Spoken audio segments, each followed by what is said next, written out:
button Yeah. on top. I should look that up to see what that was, and I'll tell you guys on next show. But yeah, and so you asked one of your friends, and Asked a coworker, and he had the same problem, and he actually paid somebody to come out to check it because he thought it was his antenna or whatnot, and it turned out it was this button on this little plate. it's where the coaxial cable goes. Yeah, and he goes, see if that button's pushed in. And sure enough, I went and checked, and that's what it was. It was the button. And it's like I said, it's stuff like that. And I think I was even running through the manual at one point, and I must have overlooked it, or I don't watch much TV when we're out there, so I guess I never really even paid that much attention. But so the first few times out, it's kind of the learning curve, and if you can, try not to go too far from home. That's just my kind of tip. Or try to find one near, if you're lucky enough like us, try to find one near where you bought it. In most places, I think, give you like a few days or a few weeks where they'll come out and check it. So that, if you have a problem. So that's pretty cool. Yeah, so that was just our first few times out. The winterizing is kind of up here anyway. It's something you need to do. Just because this year, I think we had 2 negative 40-degree weather days. Yeah. And I don't want leaks, because leaks can lead to a lot of money damage. And if you haven't done your proper thing, sometimes insurance gets funny. And, as good as insurance as you might have, they still might play a little money game with you. So what I did is I blew out all the lines with air, which I've been told that was overkill, but I didn't have any leaks this year. And then you take your antifreeze and you just run it all the way through. My friend Jason gave me a lot of pointers throughout this whole ordeal, and he made sure to tell me to really make sure the lines are clear, get that antifreeze through there, and just crack open your hot water heater a little bit, the plug. That way, any expansion, anything happens, you're not going to wreck your lines. Try to plug every hole with steel wool, because then you don't want mice or chipmunks or anything else getting in there and chewing on wires and stuff like that. And I think I did that when we brought it down to your mom's. We actually had to bring it. How far is? It's about 2 hours south. Yeah, so we're 2 hours away from where we had to store it, because we didn't have anywhere else to store it. We didn't have time really to even find a place with any RV parking. So we were lucky enough we could bring it down to her family's, park it in the back, bought a big tarp. And that's one thing you want to do too, is you want to cover it, especially through the winters. And one thing we did is we made a little 5-gallon bucket just in case a mouse did get in there.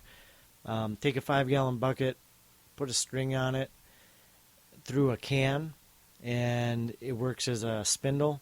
Smear that can with peanut butter. Give them a little ramp. They get up there to eat the peanut butter, and they kind of slip off and the can spins, and they drop into a bucket of antifreeze. Sounds cruel, but you don't have any mice in your RV, and they don't stink because the antifreeze kind of keeps that down. But with all the other preparations that I did with steel wool and making sure all the holes were covered, we didn't have one mouse. We didn't even have signs of mice. No. So that was a good feeling. Yeah, a really good feeling, because nothing's worse than having little vermin in where you sleep and eat and bathe. I just didn't want that. But every time we went and visited them, I checked it out and made sure that there was nothing in there, and every time nothing happened. So that was really good. And it started every time. We just kind of had a semi-dead battery when I first started it. We did have a brutally cold winter, though, last winter, so maybe this year we won't have that issue. Yeah, we had, like I said, 2 negative 40-degree days with high winds. Yeah. So, and it was kind of in the open. But it was cold, like, for Ever. 3 months. It felt forever.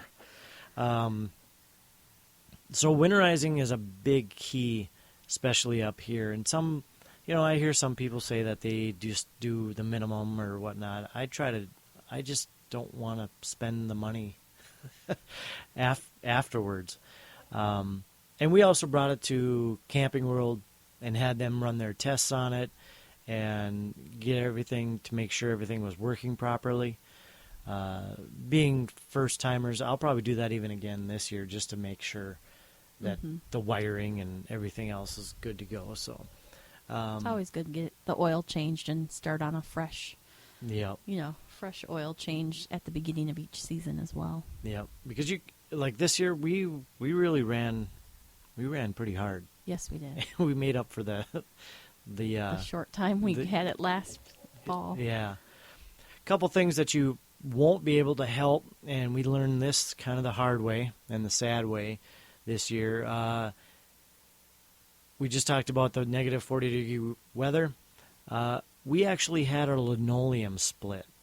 Now, this is something that you don't see on YouTube. There's no way to prevent it. So no matter what, if it's cold, your floor is going to split. It's going to split. I think there's a different kind of linoleum that they can lay down now that has a little more give. But we brought it home. I think it was actually after Camping World. Yeah. So I brought it out to Camping World and brought it home because there was no need for them to really bring in and out the slides. We were going to just kind of open it up, make sure everything was working, and pull back the slide on the driver's side, and there's the big split. This thing went from kitchen almost down halfway to the couch, and it was bad. I mean, it was bad. Well, and it's even worse when it's your new baby. Yeah. I mean, so it goes back, and I tell my son, I said, go get your mom. And he goes, Mom's not going to be happy. I'm like, well, when you leave, I'm not going to be happy either, because I had to say some words. You came in, and then we weren't going to get brand new linoleum. No. And insurance does not cover that, what I've been told. So we didn't even check into that. But what we did do is went and got some liquid nail from the hardware store. We grabbed 3 bricks. We smeared that liquid nail in there and laid the bricks down, and just kind of let that sit for about a day or two. And then it was good. I mean, you can still tell it's there, obviously, but it's not. I don't think it'll be coming out. Now, what I've been told is that there's some stuff we can actually use to kind of seal that. So we're going to be doing that this fall. Yeah. Just to make sure. Not to say that it's going to happen again this year, but at least this year it's home. So maybe we can kind of keep it a little bit more. And the reason why it's home is we actually put in an RV slab. Yeah. This summer, so. Yeah, that was kind of the big undertaking of the season. We've always talked about a little patio out in the back of the garage, but then when we bought this, we really contemplated side, like carport. We call it the RV pad. And basically all we do is we just drive it right up on, and it's level garage side, right alongside the garage, and then right as it comes with the driveway, then it slopes down with the driveway. But that thing's beautiful. I know it's very nice. I mean, I know it's just a slab of concrete, but that thing really, is beautiful. And it'll be nice to have it here during the winter so we can keep an eye on it more instead of 2 hours south Yeah. down at my mom's. So it's definitely something we wanted to invest money in and have it be able to be here so we can keep an eye on it. Yeah. Well, and then we can start earlier and maybe even end later. Absolutely. If, since I kind of know how to winterize it, I think it won't take me much time because I would do something and then I'd check YouTube or check the manual and then I'd do something else. And I think I got it, but I'm just going to keep doing what I'm doing. But, that RV slab, that is so sweet just to back up on. We backed up on it and haven't moved it since, so maybe the next story will be, that RV pad didn't work out quite well, but it's really nice. Well, I think now that we should probably review Clearwater and St. Cloud RV Park. That was our very first one. That's the 4 to 5 times that we went out last year, maybe 2 miles away from where we bought it. And we're going to review it here in just a second. I'm trying to find my mouse. There we go. And so we're going to tell you, this is kind of what we want to do close to the end of the show every time. We want to talk about a campground that we have visited. We're going to tell you about the campground, then we're going to give it our rating, which is Marshmallows. Yay. It's 1, and I'm going to say 1 in the fire means don't even bother with it, and 5 marshmallows means it's really great. Cute way to do it. But we're going to run down what the campground facility has, and then we're going to tell you what we thought about it. So go ahead. This is the St. Cloud Clearwater RV Park. Of course, it has the standard picnic table with fire ring at each site. It also has clean restrooms and showers. They are handicap accessible as well. Most of the places do offer Wi-Fi, and that Clearwater Park does as well. They have 2 playgrounds, a heated pool, as well as a waiting pool. They have mini golf, which is an extra charge, but they do have that. They have shuffleboard. They have fun cycles, which are kind of like banana bikes. Those are also for an extra fee, but our kids did enjoy those as well. They have horseshoes, basketball. They do have a laundromat, a pavilion, and of course a dump station, which is free to all campers. And then they do have propane exchange as well, which is an additional charge. Inside, they also have a store where if you do forget something, which we have forgotten many times, dish soap is definitely one. That's a big one. That I've bought several times in the store. But inside there, they not only have the store, but they have usually arcade games, board games, book exchange, pool table, and they also have a meeting room for groups at this particular location. Yeah, and it's really nice because if you do forget something, they really do have a pretty good stocked store. Yes. I think. For being as small as it is, they have just about everything you needed. Yeah. Which is nice because usually you forget something, whether it's ketchup, dish soap, Yep.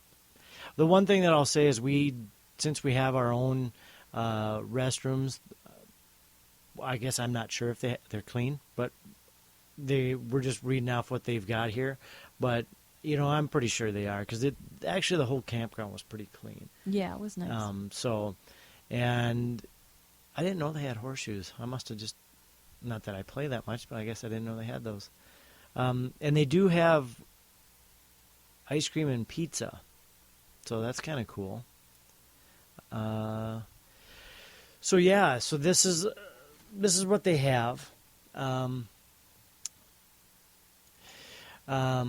So they've got electric, they got 50 amp, water, sewer, like you said, internet, no cable.